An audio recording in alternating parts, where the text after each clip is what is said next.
Hey guys and gals, it's Wootini from GayGamer.net here with another video podcast.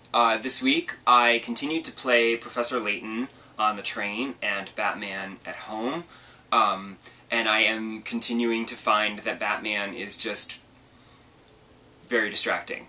I'm easily distracted by shiny objects, and it just seems like every time you try to do a regular quest, you run across a side quest, and I know that when I interviewed the game's director, he said that he wanted the game to have no empty areas like in your usual open world games where you wander aimlessly for no reason and it takes you forever to get from point A to point B and there's nothing in between. And I appreciate that, but there's just too much. And I'm really annoyed that these Riddler things are really hard to get sometimes. Because I was really proud of myself in Arkham Asylum that I could collect all of those. And I was like, yay, look at me! Because I never collect all of the little piddling collectible things. They're just too hard to find sometimes, or they take skills that I don't have as a gamer. This time, it's both. So I've pretty much resigned myself to the fact I keep tagging them and I intend to go back, but I know that in the end I'm not going to go back because I will never collect them all. So that is one achievement that I will never get. Or trophy, in this case. I'm playing on PS3. But the big news this week was that we have a brand new game, which is Dance Central 2. That came out this week, and that was quite the ordeal. I don't know if you're following me on Twitter, which you should be, if you're following my podcasts. Follow me on Twitter as well. Because basically, I wanted to pre-order the game to get the 400 Microsoft points because it costs 400 Microsoft points to import the songs from Dance Central 1 into Dance Central 2. Because Harmonix always does that. They just charge you $5 to do it. But instead of like with Rock Band where you just have to pay, with Dance Central they're like, if you pre-order, we'll let you do it for free because we'll basically give you the 400 points. I mean, you could use them for something else if you didn't want to import, but whatever. And I decided to pre-order at Best Buy because they were also doing a second promotion where if you bought Dance Central 2 or Kinect Sports 2, you would get $20 off of another Kinect title. And I said, you know what? I'm going to do that so that I can pick up Sesame Street Once Upon a Monster, which I've only played a little bit of. I only played the first story. It's super duper adorable. It makes you feel like you're a kid again. It's also surprisingly challenging. I mean, it doesn't fail you. But like there was an obstacle course with leaning and jumping and ducking, and I kept smashing into things. I mean, it doesn't end the game, but it was embarrassing because I feel like if I was a small child, I would probably be doing better at it. But anyway, I'll talk about that another time after I've played it more. I go to Best Buy on Tuesday to pick up my games, and I ask her, what's the deal with the 400 points? Where do I get that from? And she's like, I don't know anything about this. I'm like, it was a pre-order promotion. She checks the computer. She's like, I don't see it. And I'm like, well, of course not. It's not on the website anymore. It's only the $20 off promotion that's listed on the website because it's a pre-order. And now that it's out, the pre-order promotion has disappeared. And inside the game, it's a card for, she's like, there's a card. There's Microsoft points inside. And I'm like, yes, that is 240, which I did not know existed. But apparently they basically give you 240 points so you could go buy a free song from the music store to get you started. But that's not the 400 that was promised. And, you know, I found the website on my phone, and I was like, look, see, right here, it's Amazon, Best Buy, GameStop, Microsoft Store, pre-order gets you 400 points. But she knew nothing about it. No one in the game department knew anything about it. She called the 188 Best Buy number. They didn't know anything about it. After half an hour, I said, screw this, I'm just going to go home. Because it's not worth wasting this, like, because she was very nice, I have to say that. She knew nothing about the promotion that her store was giving, and no one in the store knew about it, which was really frustrating, but she wasn't rude about it, she was very helpful, she tried her best. And after half an hour, I just said, this is just wasting all of our time for $5, and it's not worth it. And I found, when I got home, I did some Googling around, and a lot of people had this problem with Best Buy. They were told that they would be emailed a code. Some were told it would take up to 48 hours to get the code via email. Other people were able to get through to customer service, and after being on hold for almost an hour, did also get a code from them. So, like, there were various ways that people were getting codes, and I'm just like, I will wait a couple of days and see what happens. But then I didn't, because I ended up tweeting Best Buy about it. I emailed customer service about it.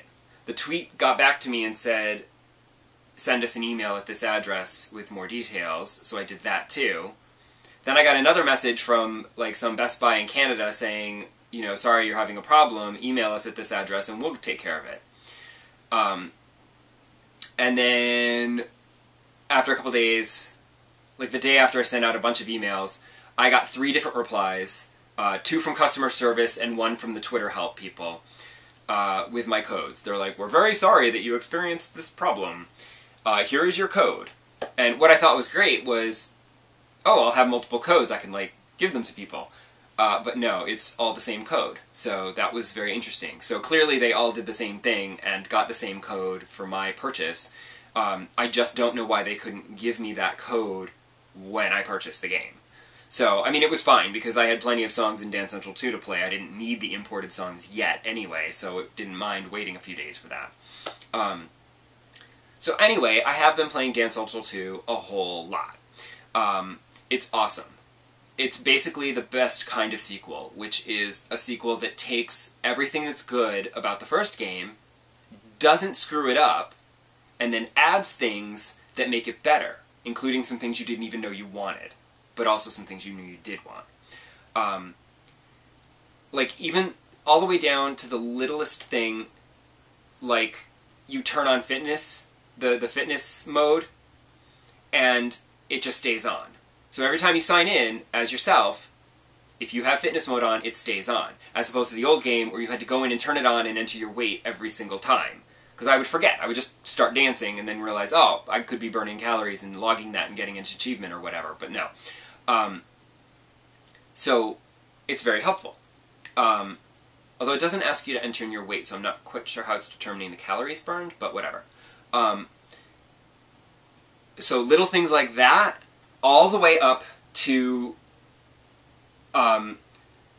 like, having...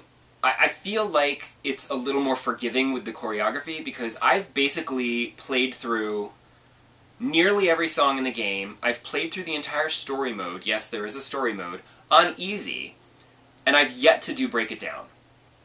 I think for the Missy Elliott song, I'm going to have to do Break It Down, because I can't quite get 5 stars. But in the first game, I feel like it was really picky, and it kept saying, no, that's not good, that's not good, that's not good. And I kept having to do Break It Down mode, so I can't even speak to Break It Down mode yet, because I haven't tried it. I've just been dancing my little heart out.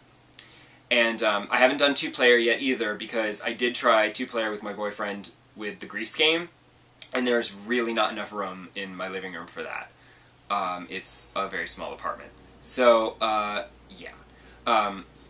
So I would like to I need to sample some more stuff before I can do a review, but as far as my initial impressions, it's great. Story mode is a lot of fun, it's ridiculous. It just basically gives you, you know, like with Rock Band, it gives you a challenge, and it's like, here, you have to, you know, get this many stars in order to join this dance crew and get them to respect you. So you can pretend like you're in one of the Step Up movies. And then you face off against the Glitterati twins, which are the gayest thing I've ever seen, even though one's a girl. And then after that, there is robots, because there's always robots, and it just gets even more ridiculous. So, yeah. But it's super fun, and it's way better than the first one. I mean, the first one was great, but the second one somehow is even better. And I think it's just a combination of being a little more lenient with the tracking and just having great choreography and songs. So definitely, if you have a Kinect, you should have already picked this up anyway. And if you don't have a Kinect, well, I can't really say go get a Kinect and buy Dance Central because it's awesome, because, I mean, that's a bit much to ask if there's no other Kinect games that you would like to play. But it is really fun, so if you know somebody with a Kinect and Dance Central 2, then go to their house and play it there. And I'm going to shut up now because I feel like I've been rambling for a really long time. More next week. Talk to you later. Bye.